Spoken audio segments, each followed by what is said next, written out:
After months of speculation, we now know President Trump's nominee to be the next chair of the Federal Reserve, Kevin Warsh.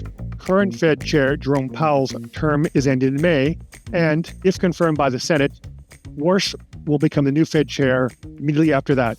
In order to evaluate the significance of this choice, it's important to understand the role that the chair plays in setting monetary policy.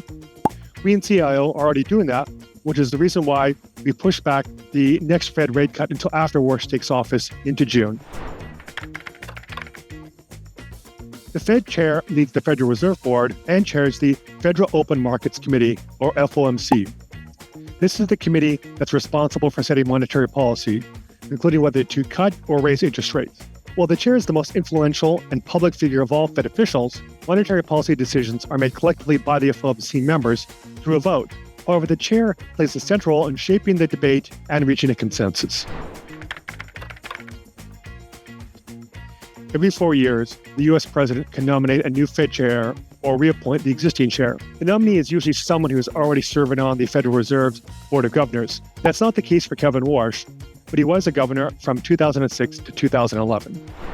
Now that Kevin Warsh has been nominated, the next step is a formal vetting by the United States Senate and then a vote by all the senators. The Senate committee responsible for vetting the nominee is Senate Banking Committee. The committee conducts formal confirmation hearings where senators can question the nominee on inflation, employment, financial stability, and how they would conduct monetary policy.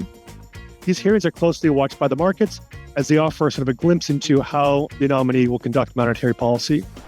After the hearing, the committee votes on the nominee, with a majority required for the nominee to move to the vote by the full Senate.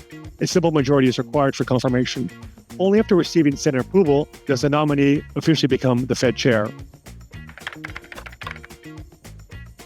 The formal Senate vetting process could begin shortly.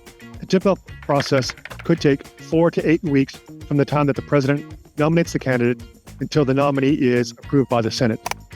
That timeline suggests that Warsh could be confirmed before the end of March, assuming that the vetting does not raise any disqualifying issues. However, this timeline may be delayed because Republican Senator Tom Tillis from North Carolina, who sits on the Senate Banking Committee, has already said that he will not vote to approve any candidate until the Department of Justice investigation into Jerome Powell is resolved.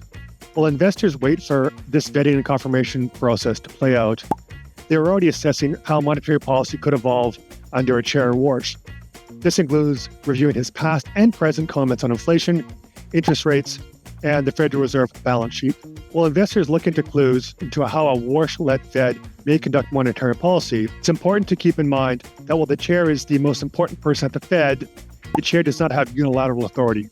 Consequently, the Fed's approach to determining monetary policy is likely to evolve gradually. For these reasons, we in CIO have pushed back the timing of the next Fed rate cut from March into June, with another 25 basis point cut in September, as we expect better economic conditions and also the Fed to wait for Warsh to be confirmed before taking action again. With that, we hope you'll join us for more videos on this topic in our UBS Explains series.